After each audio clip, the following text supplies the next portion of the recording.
The sky over Dakota Territory on the morning of October the 14th, 1887, was the color of an old wound. Not gray exactly and not white.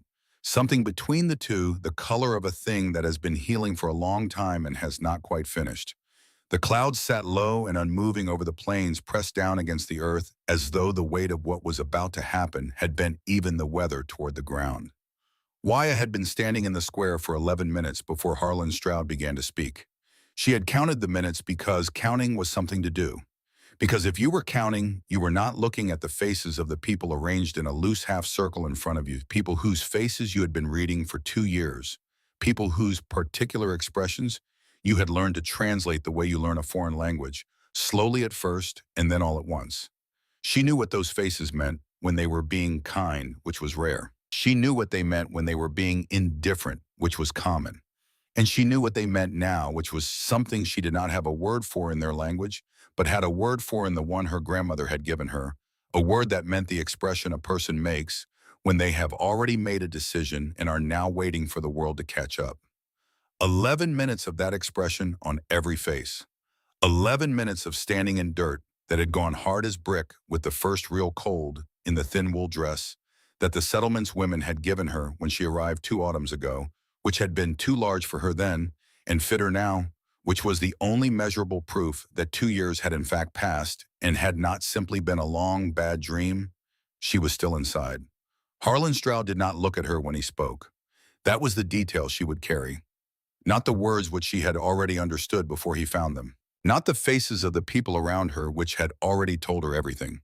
The detail she would carry was this Harlan Stroud who had built every cabin in Providence Creek with his own 2 hands, who had shaped timber and stone and mud into the solid angular structures that lined the settlement's single road, who had stood in front of rooms full of frightened people on 3 separate occasions since Wyatt had been among them, and had spoken with the authority of a man who understood that the world responds to certainty.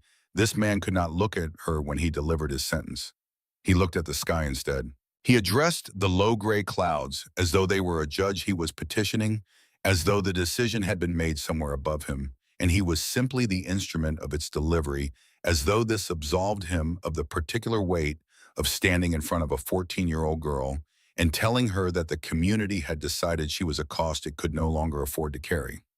His voice was flat, devoid of the particular music that enters a voice when the person speaking has any uncertainty about what they are saying. He had decided. He had convinced the others. The harvest had failed for the 3rd consecutive year. The potatoes blighted the corn, shriveled on the stalk, the root cellar holding a fraction of what the settlement needed to carry its people through a Dakota winter. There was arithmetic involved, and Harlan Stroud understood arithmetic the way he understood timber, which was to say, with a completeness that left no room for sentiment. She was not family to anyone. She had no kin to claim her, no parents to advocate for her share, no grandparent with a hand on a shoulder and a voice in the council. She was the last remnant of the sky folk, the nomadic people who had understood this land before any of the settlers had arrived to rename it, who had perished 2 winters prior from the coughing sickness that had moved through their camp with the indifference of weather. All of them, every one, except for the girl who had survived by some combination of constitution and the particular stubbornness of the young, who had been found alone and brought to Providence Creek out of the reluctant charity that the settlers called Christian duty, and that Wyatt had always understood as something more complicated than either of those words. That charity had lasted 2 years. It had now run out. "She is of the wild," Harlan said to the clouds above him. "Let the wild test her. If she has the strength of her people, she will see the spring." The last 5 words carried the particular cruelty of hope applied to a situation that had none. If she has the strength of her people. Her people were dead. Her people were in the cold ground 2 valleys east of here, buried by settlers who had felt it was the decent thing to do, buried with the efficiency of people who understood that death in a Dakota winter requires speed. The strength of her people had not saved her people.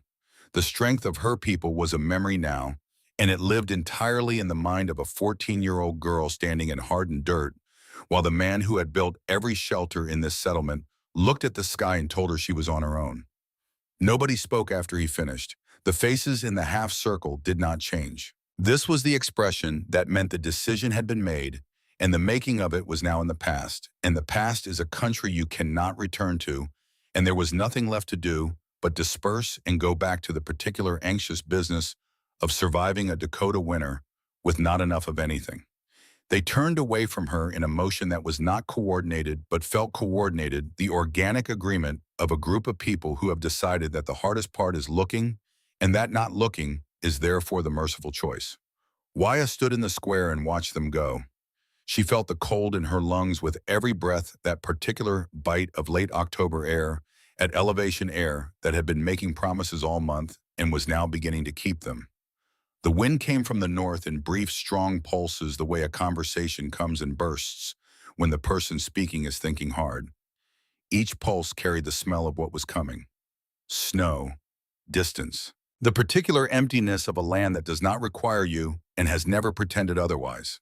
She stood there after the last person had gone back inside, after the last door had closed, after the last thin plume of chimney smoke had confirmed that every hearth in Providence Creek was lit and warming the people it was supposed to warm. She stood there long enough to understand what she was feeling. It was not grief. Grief was for things you had lost. She had lost her people 2 years ago, and that was grief, the real kind, the kind that rearranged the architecture of your interior world so thoroughly that you spent months afterward bumping into walls that were no longer there and stepping through doorways that no longer led anywhere. This was not that. This was something simpler and in some ways harder. This was the end of pretending. The end of the 2-year exercise in being someone that this settlement could tolerate the careful daily performance of smallness and usefulness and gratitude. The end of making herself invisible enough to earn the right to remain. There was a clarity in it. She turned her face toward the north and felt the wind come. Grandmother Flint had told her once, in the way she told everything which was sideways, which was through the corner of the mouth rather than head on, that the world would try to break her.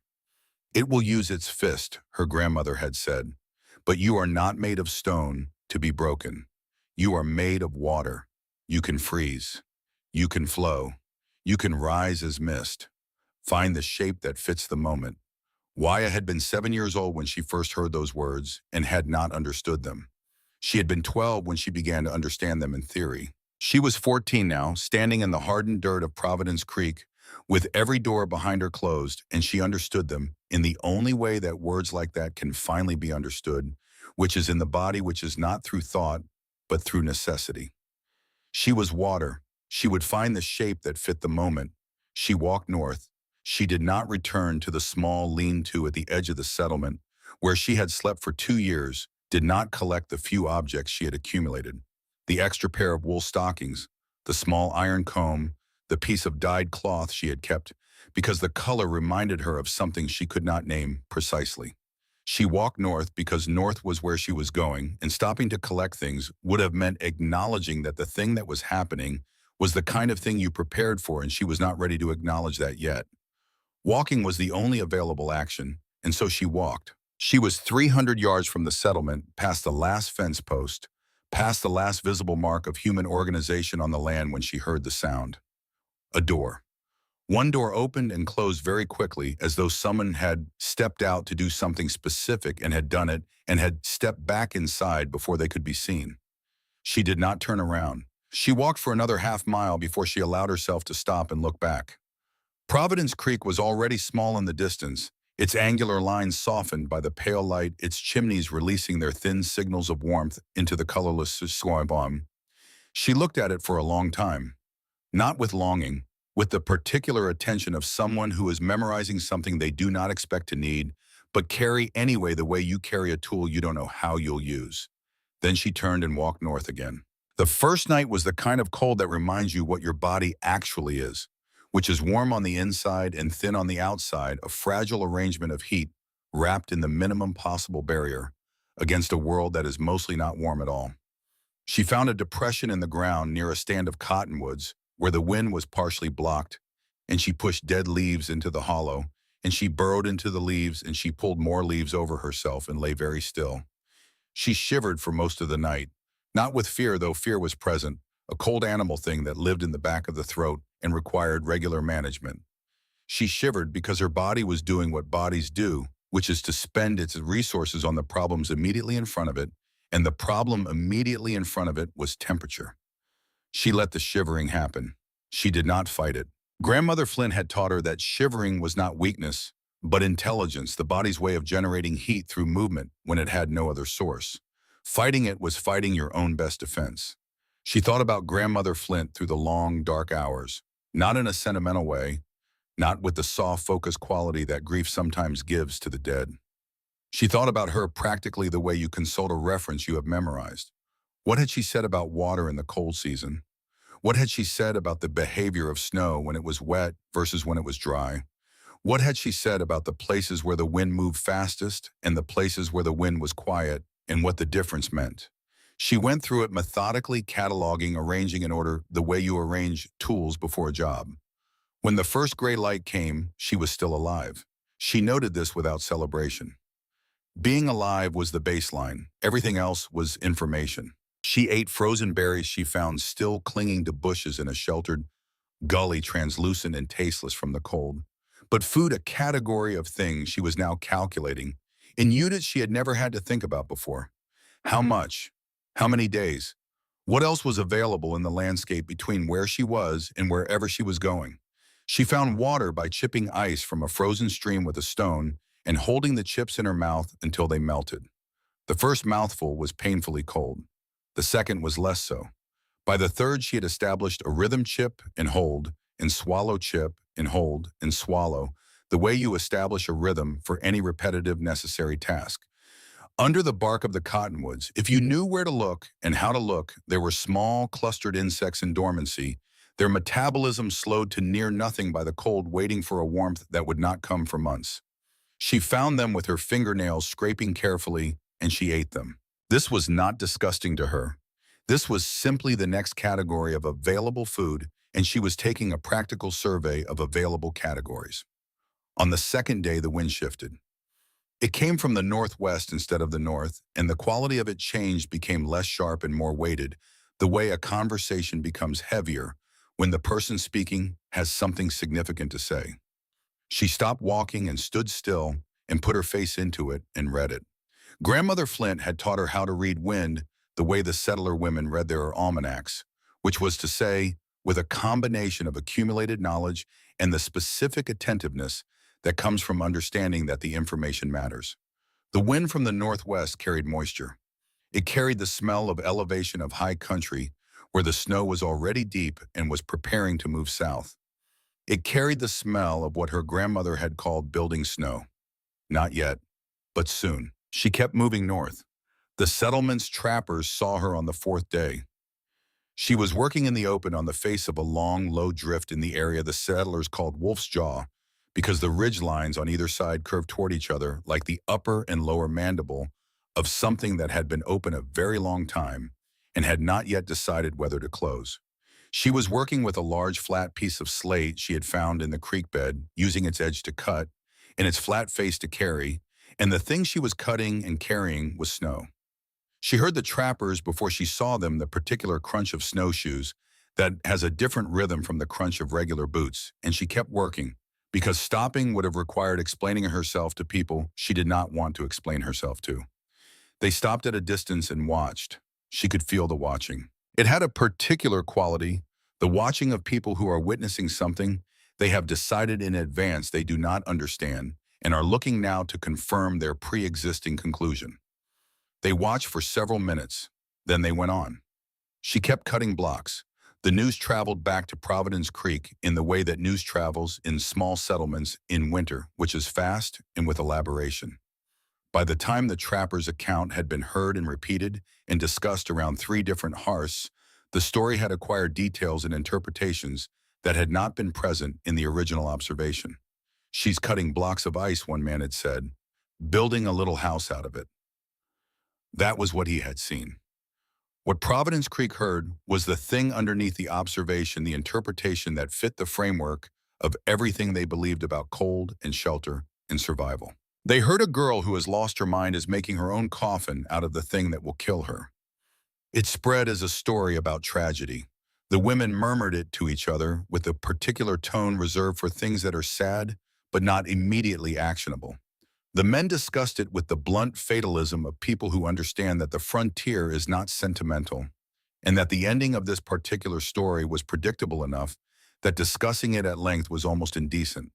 They called it Waya's folly, not with malice, with the resigned certainty of people who have survived long enough in a hard place to believe they understand the fundamental laws of survival and who are watching someone break those laws in real time. Harlan Stroud heard the account from the first trapper the evening he returned, and he sat with it for a long time before the fire in his own hearth, which was burning well, which was eating through his woodpile at a rate that he was tracking with a precision he had not previously applied to this particular variable. Clem, his son, 12 years old, sat across the room on the sleeping bench, carving a small piece of pine with a knife that was slightly too big for his hand and had been since the summer and would be the right size for his hand by spring if he kept growing the way he had been. "What's Waya building?" Clem asked. Harlan looked at the fire. "She's not building anything," he said. "She's lost her bearings." Clem thought about this. Why would she build something if she wanted to die? Harlan did not answer. He sat with the fire and the question for a long time after Clem was asleep. The building snow came in the first week of November. It arrived at night, a heavy, wet, sustained fall that laid itself across the landscape with the thoroughness of something that intended to stay. When Waya emerged from the shallow snow burrow she had been sleeping in and stood upright in the early morning light, the world was transformed. The drifts at Wolf's Jaw, already substantial from the earlier season, had grown by another 3 feet, and the new snow on top was exactly what she had been waiting for. She pressed her palm into it. It held the impression perfectly, the lines of her palm, the 4 separate impressions of her fingers, the smaller print of her thumb. It was wet enough to bind and dense enough to bear weight. It was the snow her grandmother had called the best snow, the snow that built things, the snow that understood what it was for. She began. Her only tool was the flat piece of slate, and the slate was clumsy and chipped at one corner and required managing at a particular angle to do what she needed it to do. Her hands were raw and chapped and burned with the specific pain of cold that has moved past the stage of numbness and into the stage of constant low fire. Her muscles, which were the muscles of a 14-year-old girl who had been eating inadequately for 10 days, screamed at the weight of each block. She cut, and she carried, and she placed. She was not building quickly. She was building correctly, which was different, and in the end more important. Each block had to be the right size, and the size was not arbitrary, but determined by the physics of the curve. She was building toward the catenary arch that Grandmother Flint had traced in the air with one finger on a winter evening years ago. This shape, this exact curve, because this is the shape that holds itself, that does not require anything from the outside to remain standing, that transfers the force of gravity through itself and into the ground rather than accumulating it in any one place. Her grandmother had understood geometry the way she understood everything, which was through the body, through the hands, through the accumulated knowledge of generations of people who had been solving this particular problem. How to be warm in a land that was not warm for longer than anyone had been keeping written records. The first course of blocks was the hardest. The ground was uneven, and she spent the better part of a morning adjusting and trimming and leveling until the foundation was right, because the foundation determined everything that came after it, and Grandmother Flint had been very clear on this point. "You begin with the ground beneath you," she had said. "If the ground is wrong, everything above it is wrong." By midday, the first course was set. By the following midday, the second course was up, and she could see the beginnings of the curve, the way the blocks angled slightly inward as they rose, the whole structure already beginning to move toward its conclusion, the way a story moves toward its ending, each piece determining and being determined by the pieces around it. The settlers' trappers came again on the 5th day and stood at their distance and watched. She was 3 courses up now, and the shape was unmistakable. Not a wall, not a windbreak, but a structure that was closing on itself, curving inward, with each course rising and narrowing simultaneously, moving toward the single point at the top where the last block would be placed and the thing would be complete. The trappers watched for longer this time. She heard one of them say something to the other in a low voice. She heard the word crazy, not with viciousness, but with the specific sadness of people who believe they are watching something inevitable. She kept cutting. She was not thinking about what they thought. She was thinking about the block in her hands, its weight and its edges, and the exact angle at which it needed to be placed. She was thinking about Grandmother Flint's voice in her memory, which was not a comforting presence in the way that memory is sometimes comforting, soft and warm, and retrospective. It was a working presence, a practical voice giving practical information, and she used it the way you use a tool for the specific task in front of her. The account that reached Providence Creek this time was longer and more confused than the first. "She's getting somewhere with it," one of the trappers reported, shaking his head. "The thing's got walls now, curves in at the top. I don't know what to call it." There was a silence around the hearth. "She's building an igloo," a woman said quietly. Her voice had an unusual quality. She had read about such things, had encountered the word and the concept in a printed account she had carried west in her trunk, but she had never seen one and was not certain her description was accurate. "The round snow houses," she said. "Some of the northern peoples build them." Another silence. "Then it won't be enough. You can't live in a house made of the very thing that'll kill you." There were murmurs of agreement. "She'll freeze to death in her own folly." Harlan Stroud sat in the corner of the room and said nothing. He was thinking about something he didn't have words for yet, a discomfort that was not quite guilt and not quite doubt, something that lived in the space between certainty and the first small crack in certainty. He did not go that day. He did not go the following day either. He went on the 8th day, which was the day after the second trapper came back with a report that the structure was nearly complete and was something none of them had a reference point for, a strange white shell rising from the prairie that bore no resemblance to any shelter any of them had built or seen or conceived of. He saddled his horse in the early morning and rode north. The air at Wolf's Jaw was different from the air around the settlement. Quieter in a way that was not the absence of sound, but the presence of something more fundamental, the specific quality of silence in a landscape that has accepted winter completely and is no longer in any kind of negotiation with it. The drifts rose in long, sculpted curves shaped by the wind into forms that had a beauty Harlan was not in the habit of describing as beautiful, but which registered on him in a physical way.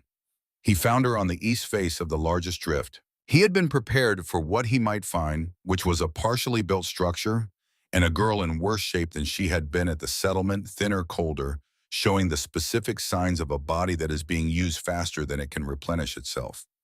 He had prepared himself for the practical conversation that might need to happen, in which he offered her the corner of a barn, which was not nothing, which was walls and a roof, and the body heat of animals, which was survivable if you had enough blankets. What he was not prepared for was what he found.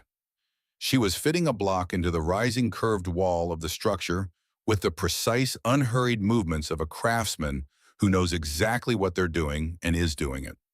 The structure itself was nearly complete, a dome that rose to perhaps 5 feet at its highest point, smooth and white, and curved with a consistency that Harlan, who had been building things his whole life, recognized immediately as intentional. You do not get a curve that consistent by accident. You get it by understanding exactly what shape you're building toward and executing it block by block with a precision that leaves no room for approximation. He sat on his horse for a moment and looked at it.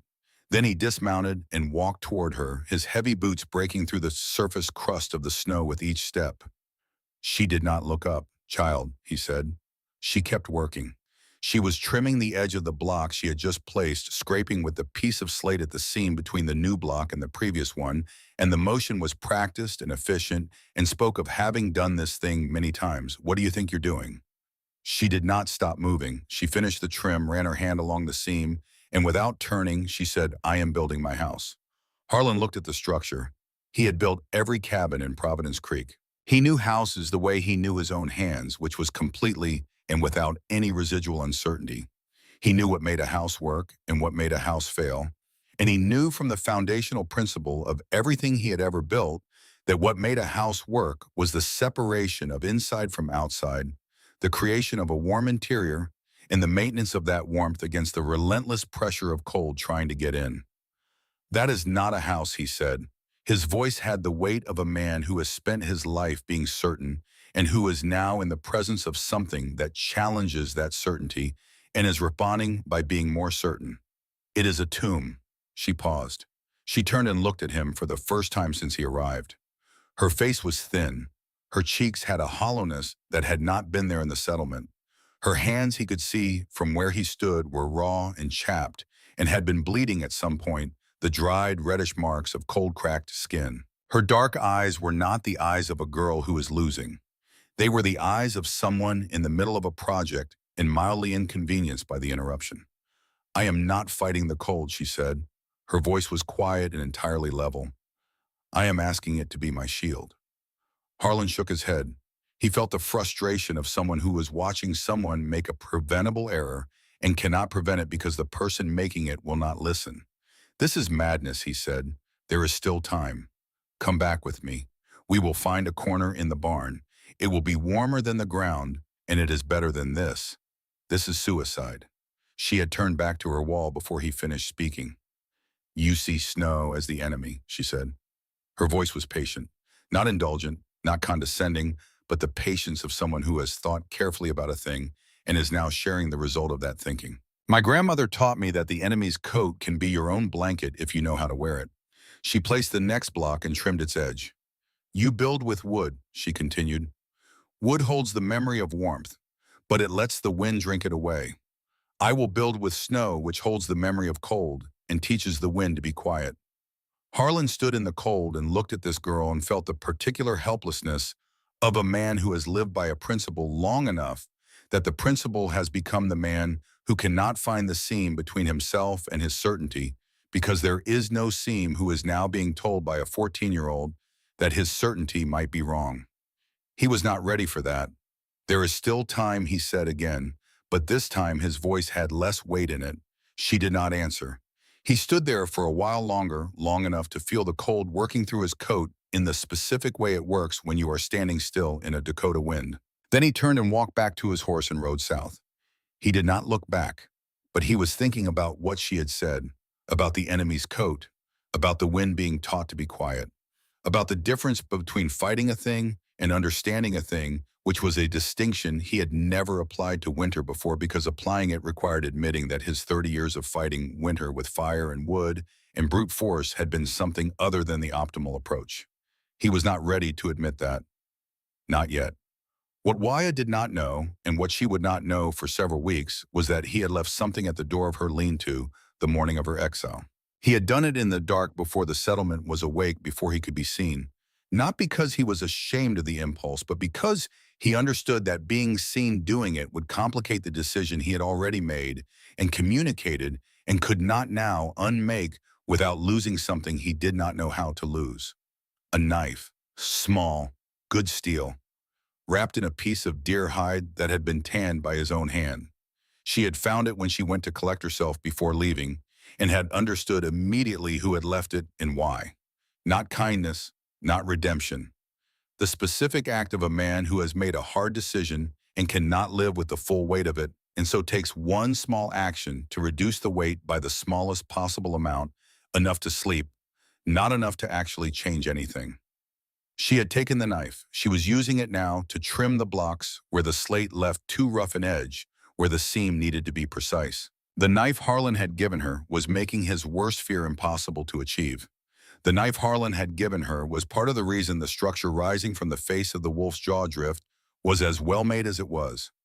She did not think about this with irony. She thought about it practically. A tool is a tool. A knife is a knife. You use what you have. The dome was complete on the 10th day. She placed the last block from inside, which was the way it had to be done, guiding it into the aperture at the top with both hands and pressing it gently into the space it had been shaped for. And when it settled into place, the whole structure gave a small sound that was not quite a creak and not quite a sigh, but was something between the two. The sound of a thing that has been built correctly and is now at rest in its own integrity. She sat in the dark for a moment and let the silence happen. Then she began the next phase. She excavated the entrance tunnel, digging down and inward, from the base of the structure, sloping it so that it descended before it rose again, creating the cold trap that Grandmother Flint had explained to her years ago, with a patience that was the patience of a woman who understood she was transmitting something that needed to survive beyond her own body. Cold air is heavy, her grandmother had said. It sinks. It pools at the bottom of things. If you build your door so that it goes down before it goes up, the cold air that wanders in will pool at the bottom of the tunnel and go no further. It will not climb into your house. Your warm air will sit above it safe. The settlers, Awaya understood, built their doors at the same level as their floors, and then spent all winter wondering why the cold kept getting in. She smoothed the walls of the tunnel. She created the sleeping platform inside the main dome, a raised bench of compacted snow along the back wall higher than the floor by 18 inches high enough to be in the warmest layer of air in the dome, the layer where the heat collected before it could find any way out. She shaped it flat and covered it with the bark she had stripped and dried in the days before the building snow came. Then she addressed the ventilation. She used a thin pointed bone she had found in the frozen grass near the creek, and she pushed it carefully through the dome at its highest point, angling it toward the outside, creating a hole no larger than her fist. She tested it with her breath, watched the small cloud of vapor move toward the hole and disappear. Good. It was working. The settlers would have looked at this hole and called it a mistake. You do not make holes in your shelter. You fill holes in your shelter. Every winter in Providence Creek was a war against holes, against the gaps that the cold found and used against the cracks that appeared in the chinking and had to be repaired before the cold turned them into something worse. But Waya was not trying to seal her home against the world. She was trying to make her home breathe. A sealed space fills with the carbon from your own breath. It fills with moisture from your own body. Without the small, steady exchange that the ventilation hole allowed, the interior air would have slowly become its own kind of trap. The hole was not a weakness. It was the thing that made everything else possible. She had no stove. She had no hearth. She had no wood.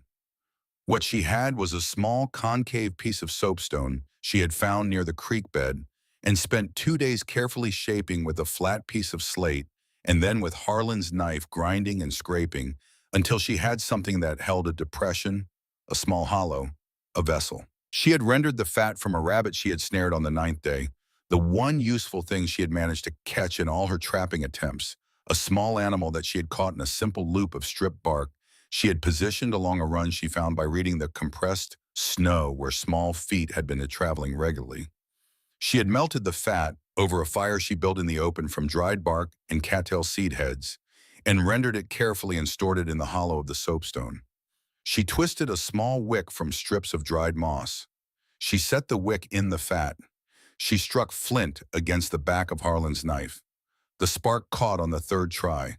The flame was almost nothing. A small blue and yellow point of light no larger than the tip of a finger wavering in the still air of the dome's interior, so small it seemed almost an argument against itself, seemed to be making the case for its own inadequacy. She watched it. In a cabin in Providence Creek, this flame would have vanished against the scale of the cold, absorbed and dismissed like a word spoken in a large empty room. The cabin's log walls, with their inevitable gaps and their R value that Grandmother Flint had never put a number to, but had understood intuitively to be insufficient, the cabin's roaring hearth that sent 90% of its heat straight up the chimney in its hunger for oxygen, the cabin's door that let in a wall of cold air every time a person moved through it, all of these would have made this small flame irrelevant. But this was not a cabin. The dome above her was 2 feet of compacted snow on every surface, snow that was 95% trapped air, air that could not move and so could not carry heat away from her. Air that sat in the pores of the snow like a patient guardian holding the boundary between inside and outside with a thoroughness that no log wall had ever achieved. In this space, the small flame was not irrelevant. In this space, the small flame was enough. She watched the interior surface of the dome as the minutes passed, watched the way the flame's heat, modest and constant, reached the walls and found them, and began the slow process of persuasion. The snow at the surface of the interior wall softened almost imperceptibly. A thin gloss appeared, caught the light, became something other than snow. A thin layer of ice was forming on the interior surface of the dome, a natural consequence of the snow melting slightly at its surface and then refreezing in the cold interior air of the space between the flame and the wall. Grandmother Flint had told her about this too, had described it as the house learning to wear its own armor. The snow becoming ice, the ice becoming a seal, the seal making the insulation better and the structure stronger. All from the modest output of a flame you could cover with one hand. Outside, the wind moved across the prairie with its usual ambitions. Inside the dome, the flame burned without flickering. The air around her was cold enough that she could see her breath, a thin cloud forming and dissipating with each exhalation. But it was not the cold that had been trying to kill her for 10 days. It was the cold of a room that is slightly below comfortable, not the cold of a land that has decided you are an inconvenience it intends to correct. She ate the last of the berries she had gathered that day. She pulled the bark layer around herself on the sleeping platform and lay down. Above her, the dome curved in the dim light of the flame. She could hear the wind. It was not close. It was the sound of something that was happening somewhere else at a remove, the wind running across the surface of the drift above her, the way weather runs across the surface of the sea. When you are below it, an event you are aware of but are not inside. She thought about Grandmother Flint, and not about the words this time, about the hands, about the specific memory of watching those hands move over the snow, shaping and pressing and trimming, doing the thing that they had done so many times before, that the knowing had moved out of the mind and into the muscle, which is the highest form of knowing because it cannot be taken away by fear or cold or grief or the particular exhaustion of 10 days of surviving alone in a Dakota Territory October. She thought about the knife that was in her boot, the knife with the good steel that had come from a man who could not look at her when he delivered her death sentence, because looking at her would have required him to understand what he was doing to a real person, and who had then in the dark before dawn left her a tool because he could not entirely live with what he had done. She thought about that without bitterness. Bitterness was a weight and she had no room for it. She thought about spring, not as a comfort, as a fact. The prairie would be green again in 4 months, which was a long time and a finite time, and finite was the important part. The cold was not permanent. Nothing was permanent. Water understood this better than stone did, which was why her grandmother had said she was made of water. Stone breaks. Water finds another shape. The flame in the soapstone lamp burned on. The dome held. Wyatt closed her eyes. For the first time since the morning she had walked north out of Providence Creek, with one door opening quietly behind her and every other door shut, she was not shivering. Her body, which had been spending its warmth against the cold every moment of every night for 10 days, settled into itself with the slow release of something that has been braced a long time and has been told it can stop. She slept. Outside the Dakota Territory, night did what it always did in late October, which was to become something immense and indifferent, the sky going black and wild with stars at this elevation. The wind moving across the emptiness with the complete freedom of a thing that has nothing to stop it. The cold deepened by degrees through the hours, moving from the cold of evening into the cold of deep night, into the particular cold of the hours before dawn that was something beyond temperature and closer to intention, the cold that has decided. Above the buried dome at Wolf's Jaw, the wind made its customary investigation of every surface, found the curved white shell of the structure, ran across it, found nothing to grab onto. No seam, no gap, no crack, moved on. The ventilation hole breathed. The flame inside burned on. Wyatt slept through all of it, warm enough to dream. Part 2. The Cost of Certainty. November settled over the Dakota Territory the way a judgment settles over a courtroom, completely and without appeal. The sky lost what little color it had kept through October and became a single unvaried expanse of white-gray, the color of iron that has been left out long enough to forget it was ever anything else. The temperature dropped in stages, each stage a distinct announcement, the way a man knocks before he enters, and then enters anyway, regardless of whether you answered. The first stage was the cold that made your breath visible. The second was the cold that made your fingers slow. The third was the cold that made everything slow, that moved into the joints and the muscle and the deep tissue, and set up residence there with the patient ease of something that knows it will not be asked to leave until April. Inside the dome at Wolf's Jaw, none of this was happening. This is the thing that required understanding, the thing that Harlan Stroud had ridden away from, without understanding, the thing that Providence Creek had dismissed with the certainty of people who have never been asked to question their certainties. The cold outside the dome was not the cold inside the dome. These were not two versions of the same thing. They were two entirely different things that happened to share a name. Wyatt understood this not as a theory, but as a daily lived fact, the way you understand the difference between standing in a river and standing on its bank. She woke each morning inside a temperature that was cold, but not killing the specific cold of a space that was being held at a few degrees above freezing by the accumulated effect of her body heat, her breath, and the small, steady flame of the soapstone lamp that she fed with careful measured amounts of rendered fat.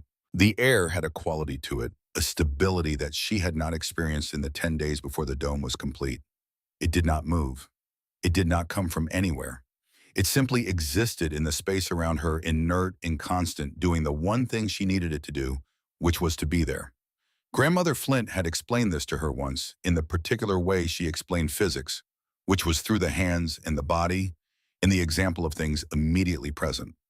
They had been sitting together inside a completed shelter many winters before the sickness came, and her grandmother had taken a smoldering cattail reed and held it near the floor, and then held it near the ceiling, watching the small thread of smoke, and she had asked Waya what she noticed. Near the floor, the smoke moved toward the entrance tunnel. Near the ceiling, it did not move at all. Her grandmother had nodded.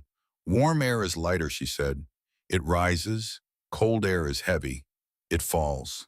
You build the place where you sleep as high as possible because the highest place in the room is always the warmest. And you build your door so that it goes down before it goes up, so that the cold air that enters pools at the bottom of the entrance and cannot climb into the place where you live. Waya had been 9 years old. She had not understood it fully then.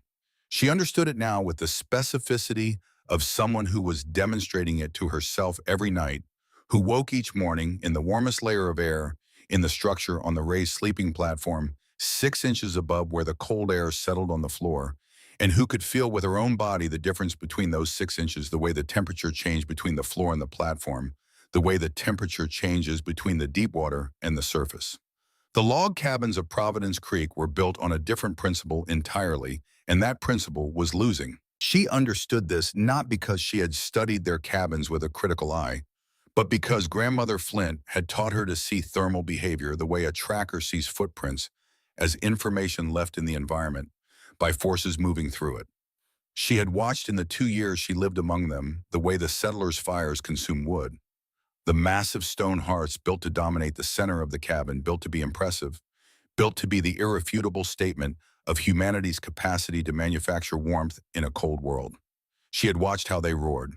She had watched how the heat went upward, always upward, because heat rises in a chimney as a direct invitation to rise. 90% of the generated warmth sent straight out into the sky, while the people who had cut the wood and stacked the wood and fed the wood into the fire sat in the cold edge of the room and pulled their blankets tighter. She had watched how the fire, hungry for oxygen, pulled air toward itself from every direction, which meant pulling cold air in through every crack and gap in the log walls, through the space under the door, through the imperfect seals around the windows, creating a steady manufactured wind inside the cabin, a draft that moved across the floor and across the ankles of the people sitting near the hearth, a draft that the settlers called a cold draft, as if it were a natural occurrence, as if it were not something their own fire was creating.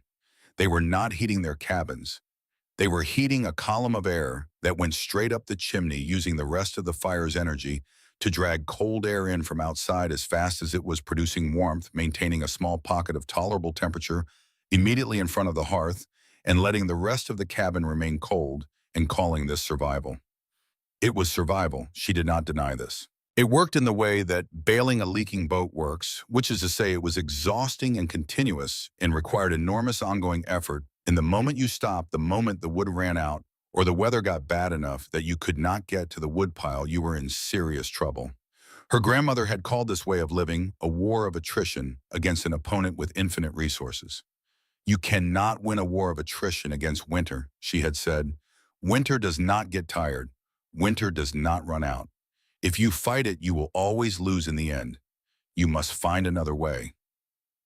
The dome was the other way. It did not fight winter. It made winter irrelevant. Inside the dome, the cold outside could do whatever it wanted. It could drop to 20 below, to 30 below, to whatever extreme it chose. The 2 feet of compacted snow on every surface, snow that was 95% trapped air, air that could not move and so could not carry heat away, created an insulating barrier that no log wall had ever equaled. The cold was out there. She was in here. The dome was the seam between those 2 facts, and it was a seam that held. She thought about this in the mornings, not as a celebration, but as a review, the way a craftsman reviews their work, before continuing, checking what is holding and what needs attention. The lamp needed fat every few days. She managed this through trapping patient and methodical reading the snow for the compressed trails of rabbits and the larger prints of the occasional mink that worked the creek bank. She was not a skilled trapper. She had been taught the principles, but had never needed to rely on them seriously, and the early attempts failed more than they succeeded. But she learned from each failure in the specific way that you learn from failures, when the alternative to learning is dying, which is completely and without reservation. The ventilation hole needed clearing every few days, particularly after snowfall. She had shaped a thin probe from a straight willow branch, and she pushed it through the hole from inside to ensure it remained open. This was a small maintenance that took less than a minute, and that was she understood as important as any other element of the structure. A sealed space was a dying space. The dome breathed because she kept the hole clear. She kept the hole clear because she understood why it was there.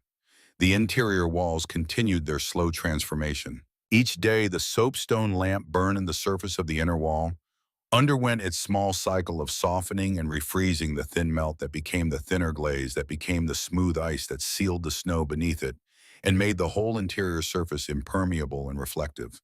The dome was getting stronger as she lived in it. It was improving under occupation. She was not simply inhabiting a structure. She was, through the daily fact of her presence and her small fire, curing the structure into something better than what it had been when she completed it. She thought about the settlers' cabins in contrast. Each winter cracked the chinking a little more. Each season of freeze and thaw worked the mud loose between the logs. The cabins degraded with use. They required constant maintenance to hold their integrity, and the maintenance itself created opportunities for failure gaps that were patched imperfectly, seams that were never quite right. The war against the cold left damage that had to be repaired, and the repairs were themselves imperfect, and the imperfections became the entry points for the next winter's assault. Her dome improved with time. The cold was making it better. She was using winter's own nature to strengthen her defense against winter. This was the thing her grandmother had meant. Not a metaphor, not a piece of philosophy, a literal physical fact about the behavior of snow and water and temperature that the skyfolk had understood for generations, and that the people of Providence Creek had never had any reason to learn. The first real test came in the second week of December. She felt it coming 2 days before it arrived, the way she felt all significant weather changes in the pressure of the air, in the behavior of the wind, and the particular quality of the clouds on the northern horizon, which had a density and a speed that told her something substantial was organizing itself up there and would be arriving with intentions. She spent the day before the storm in preparation. She checked every surface of the dome. She packed additional snow into the cold sink entrance, thickening the walls of the tunnel. She rendered additional fat from a rabbit she had caught that morning, filling the soapstone lamp to its capacity. She gathered dry bark and moss from her small cache and arranged it within reach. She did everything she could do, and then she sat on the sleeping platform and ate a careful meal of dried meat and berries and waited. The storm arrived in the middle of the night. She heard it before she felt it, a change in the sound that the dome made, the ambient presence of wind outside shifting from its usual low register into something higher and more insistent. Then the sound deepened as the snow began to fall heavy and consistent, adding itself to the exterior of the dome in layers that she could track by the slight change in the quality of the silence inside, the way the sound of the outside world was being steadily muffled, wrapped in additional insulation by the storm's own deposit. The wind increased through the hours. By midnight, by her estimation, it was screaming across the prairie above her. She could hear it the way you hear something at a remove, a filtered version of its actual ferocity, the dome reducing it to an ambient presence that had no power inside the space she occupied. The temperature outside was dropping. She knew this not because she could feel it in any direct way, but because she could hear it in the way the wind behaved, the way certain pitches appeared in its register that she had learned to associate with significant cold. Inside the dome, the temperature did not change. This was the part that was difficult to explain in words to people who had not experienced it. The temperature inside the dome was not comfortable in any absolute sense. It was cold in there. You could see your breath. Your fingers needed to move regularly to stay useful. But it was a cold that did not move, a cold that was not trying to get anywhere, a cold that was simply present in a room that was holding it at a fixed level and refusing to let it go further. It was survivable cold. On the other side of 2 feet of compacted snow, outside in the dark, the temperature was dropping below 20 below zero, and the wind was ensuring that the effective temperature was considerably worse than the number suggested. She tended the lamp and slept and woke and tended the lamp again. The storm lasted 3 days. When it was over, she pushed through the entrance tunnel and emerged into a landscape that had been rearranged. The drifts at Wolf's Jaw had doubled in some places, the wind having sculpted the new snow into shapes that bore no relation to the terrain she had been navigating for 6 weeks.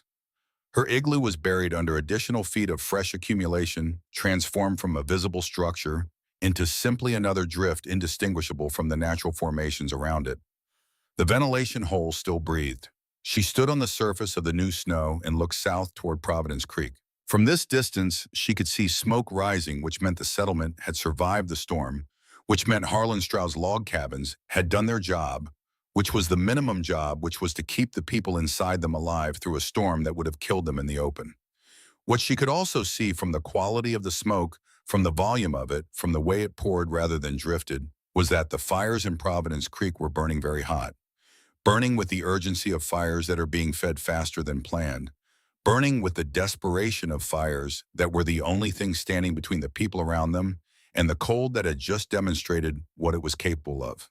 The wood piles were down. She did not know this as a fact. She knew it as a logical inference from what she could observe.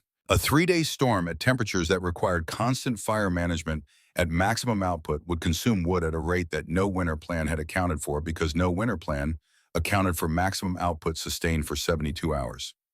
The settlers would have come through the storm, but they would have come through it damaged, their reserves reduced to a fraction of what they had been before, their margin for error between now and spring compressed to something very thin.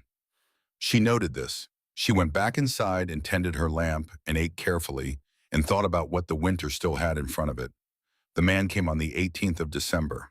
Not Harlan Stroud, not a trapper, not anyone she had expected. She heard the approach from inside the dome, the crunch of steps on the surface snow that had a particular lightness to it, not the heavy, deliberate tread of an adult, but the quicker, more random footfall of someone younger. Someone who was moving with the particular energy of a person who is doing something they have decided not to think too hard about, because thinking too hard about it might result in not doing it. She sat very still and listened to the footsteps stop outside the entrance tunnel. A long pause. Then a voice not quite steady aimed at the tunnel opening. Hello, it was Clem Stroud. She knew his voice. 2 years in a settlement of less than 100 people had given her a complete catalog of every voice in it, the way you develop a catalog of voices when you are always on the outside of conversations, rather than inside them when you hear, rather than participate when listening is your primary relationship to the community you are nominally a part of. Clem Stroud was 12 years old and had his father's jaw and his father's directness, and he asked questions that other people in the settlement had apparently decided were impolite or impractical or both. He was the one who had asked why she would build something if she wanted to die. She heard him shift his weight outside the entrance. She heard his breathing slightly elevated, the breathing of someone who has been walking hard and is also experiencing some version of the particular alertness that comes when you are doing something you are not sure is a good idea. Come in, she said. A pause. Then the sound of him getting on his hands and knees and beginning to navigate the entrance tunnel, which required an adult to crawl and required a 12-year-old to make a different kind of compromise between their height and the tunnel's dimensions, a negotiation she could hear in the scrapings and adjustments of his progress through the cold sink section. Then his head appeared above the level of the floor. He pulled himself up and stood and stopped.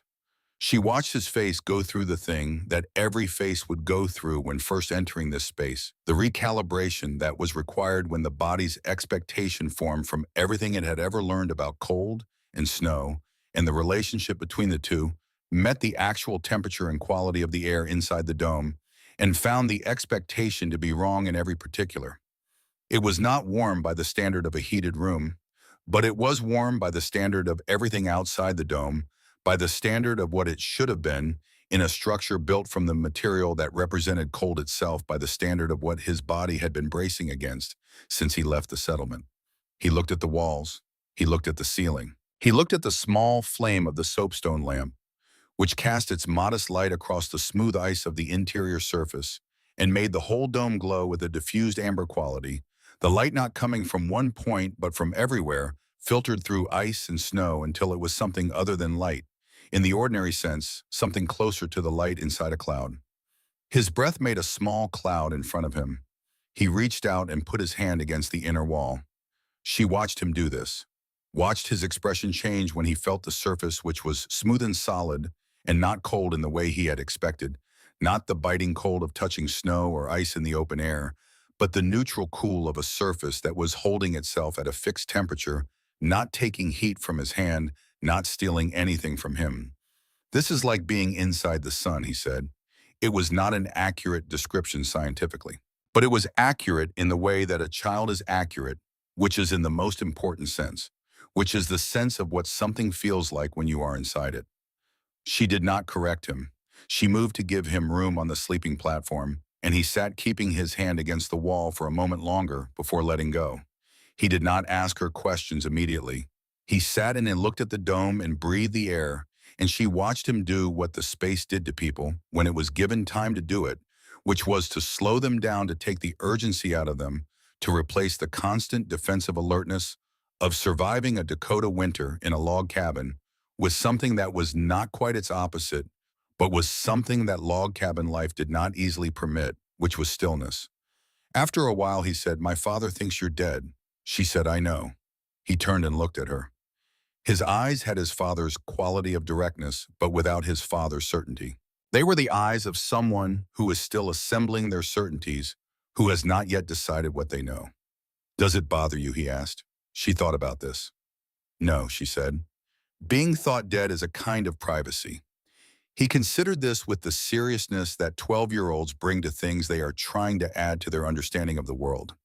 He stayed for an hour. He asked about the lamp, about what it burned, and how long the fat lasted. She told him. He asked about the entrance tunnel, why it went down before it went up. She explained about the cold sink, about the weight of cold air, about the way the warm air in the dome sat above it and could not be displaced as long as the geometry of the entrance was correct. He listened with the specific attention of a boy who is learning a thing that has immediate practical application, which is different from and more complete than the attention of a boy who is learning a thing was an examination. Before he left, he looked around the dome one more time. "It's better than home," he said. He said it not as a complaint about his father's cabin, but as a simple observation, the way you note that one road is faster than another, as a fact about the world that has just been added to your inventory of facts. She did not agree or disagree. He navigated back through the entrance tunnel, and his footsteps receded north toward the settlement. She listened to them go. She thought about what he would do with what he had seen.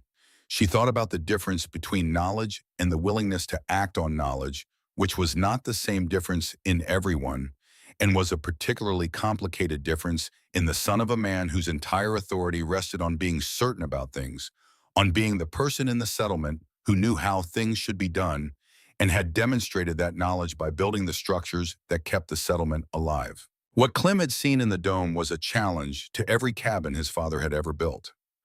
She understood this. She was not certain he understood it yet, but she thought he would. She was right, though it came sooner and harder than she had anticipated. Harlan Stroud found the Brower family on the 23rd of December. There was no dramatic discovery, no storm, no unusual cold. The temperature on the night of the 22nd had been severe, well below zero.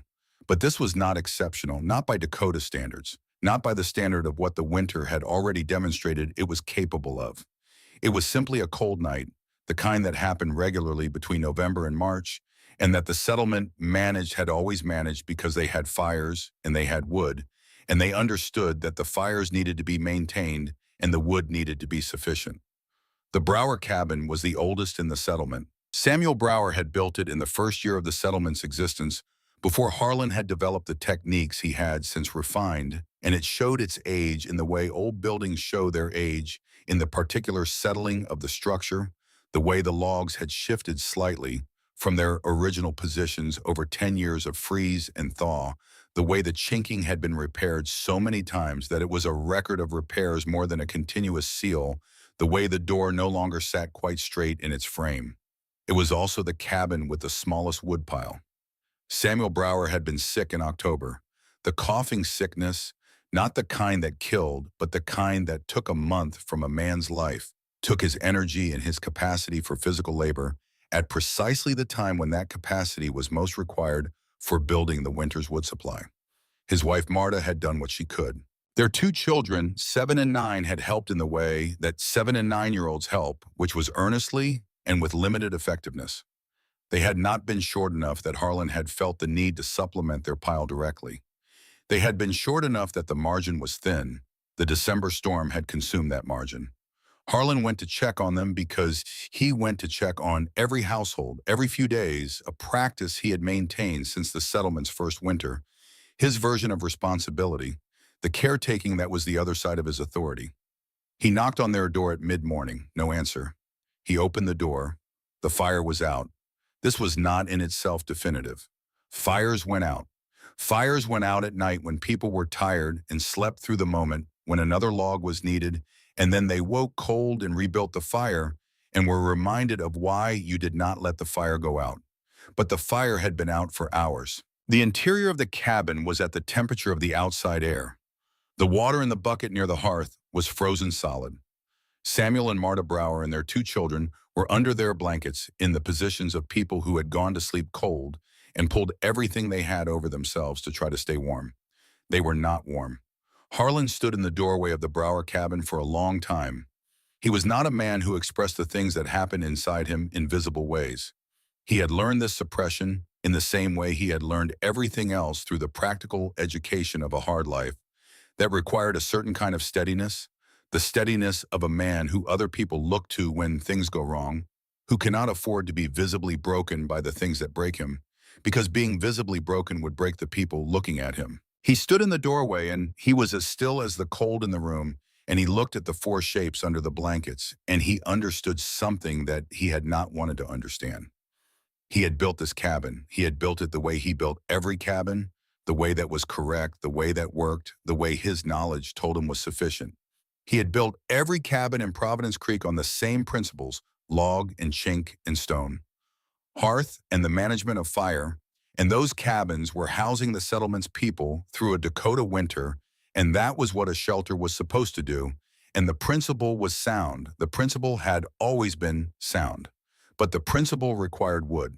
The principle required a continuous supply of wood at a rate that scaled with the severity of the cold, and in a severe winter, in a December storm that lasted 3 days and required maximum fire output for 72 consecutive hours, the wood supply had to be sufficient for maximum output for 72 consecutive hours, and the Brower woodpile had not been. This was not a failure of the principle, the part of his mind that had been built on certainty said. This was a failure of execution. This was an anomaly. Samuel Brower had been sick, the woodpile was short, the margin was thin. It was a specific set of circumstances. It was not a comment on the fundamental approach. But the other part of his mind, the part that was standing in a room where 4 people were dead in their beds, was not interested in the argument. He stood there for a long time. Then he went to do what needed to be done. Clem told him about the igloo that evening. He had been keeping it since his visit, which was several days, which was a kind of discipline. For a 12-year-old, the discipline of sitting on knowledge that you are not sure what to do with, waiting for the moment when not saying it becomes more wrong than saying it. The death of the Brower family was that moment. He told his father about the entrance tunnel in the coal sink, about the sleeping platform and why it was raised, about the small lamp that heated the whole space because there was no draft to steal the heat, about the ice forming on the interior walls from the cycle of melt and refreeze the dome improving itself over time, about the temperature inside which was cold, but was a cold that did not move and did not take anything from you. Harlan listened. He sat in front of his own hearth, which was burning at its usual rate, which was consuming wood at its usual rate, which was the rate that had always seemed necessary, and was now looking in the light of what his son was describing, like a rate that was substantially higher than it needed to be. He asked one question. He asked it the way a man asks a question when he already knows the answer but needs to hear it from somewhere outside himself to accept it. "It's really warmer than here," he said. Clem met his father's eyes, warmer and quieter, and the walls don't make any sound. "When the wind blows," Clem said, It's like the storm can't find it. Harlan sat with this for a long time.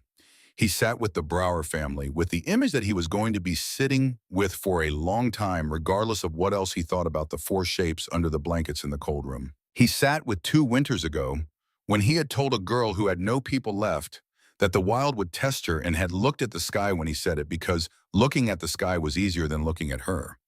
He sat with the fact that the girl he had given to the cold was the only person in the Dakota Territory who was not burning through her wood supply at a catastrophic rate because she had no wood supply. She had a soapstone lamp and rendered rabbit fat and 2 feet of compacted snow, and she was warmer and quieter, and the storm couldn't find her. He stood up and began putting on his coat. It was dark. It was too dark to go anywhere. The temperature had dropped with the setting of the sun and was heading toward the numbers that turned the air into something that bit at exposed skin and found its way through wool, with a directness that made you understand the wool was an argument, not a fact. He sat back down. Clem watched him.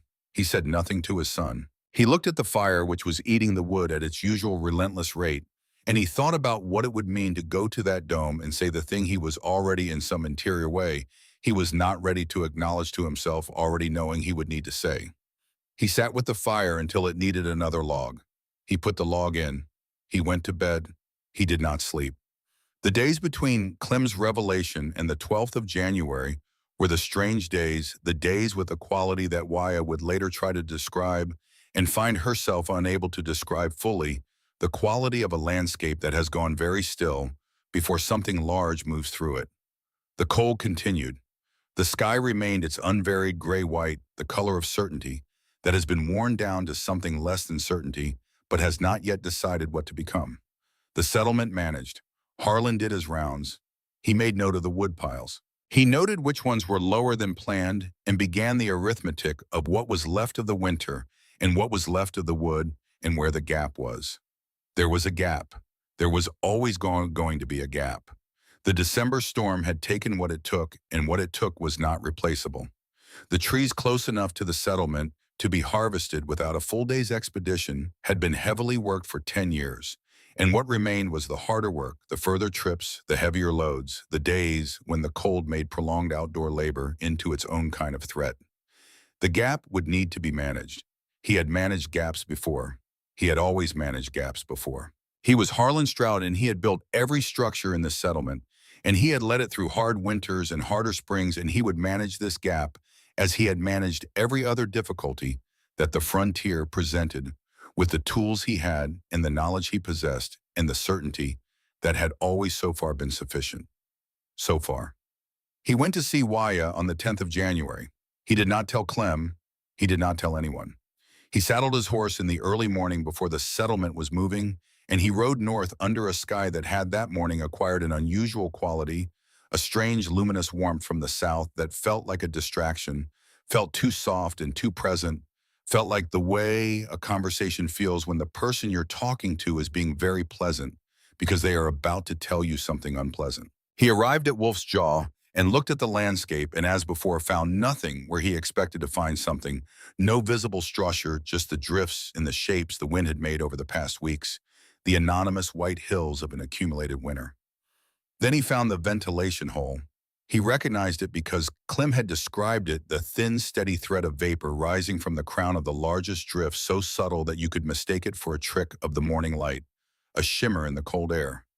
Nothing more. He stood and looked at it for a long moment and felt something move in his chest that he did not have a precise name for. He walked to the drift and found the entrance tunnel and got on his hands and knees in the snow and called her name. Waya. A pause, then the sound of movement inside.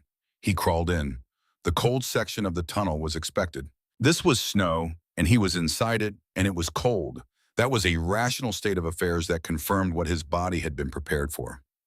He moved forward on his hands and knees and descended slightly, and then began to rise, and the air around him changed. He came up into the dome. He stood up straight, his head close to, but not touching the curved ceiling, and he was in a place that should not have existed, that violated the principles he had organized, his entire understanding of winter survival around, that was impossible by the logic of everything he had built his life's knowledge on. It was not warm, it was cold. but it was a cold that was not doing anything to him. It was a wound that was simply present, that was not moving, that was not hunting him, that was not following the logic of cold as he understood it, which was that cold was always trying to get in, that cold was always looking for the way, through that cold never stopped. This cold had stopped. He stood in the diffused amber light of the soapstone lamp, and he put his hand against the ice-glazed inner wall of the dome, and he felt the surface which was smooth and neutral under his palm, which was not pulling the warmth from his hand, the way every cold surface he had ever touched pulled warmth from him, which was holding itself at a temperature that was not trying to be his temperature and was not trying to take his temperature, which was just there. Waya was sitting on the sleeping platform with her knees pulled up watching him. She had the look of someone who has been watching something for a long time and has been waiting to see how it would resolve. He looked around the dome. He looked at the lamp. He looked at the sleeping platform and understood immediately and physically why it was raised, felt the warmth of the higher air as distinct from the cooler air at the level of the floor, a difference of perhaps 5 feet, translating into a difference that his body registered clearly. He looked at the small hole at the top of the dome and understood with a completeness that arrived all at once, rather than in stages, why it was there. He was standing in a structure that was teaching him everything he had gotten wrong.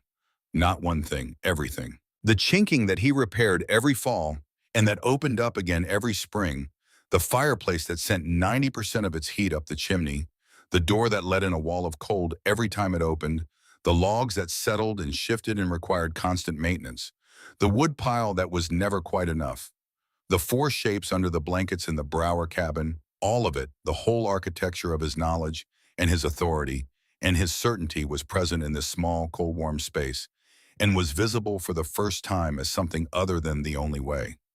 He sank to his knees on the floor beside the sleeping platform. He was not a man who performed gestures. He was not a man who made the physical expressions of interior states, who used his body to communicate what was happening inside him. This was not a performance.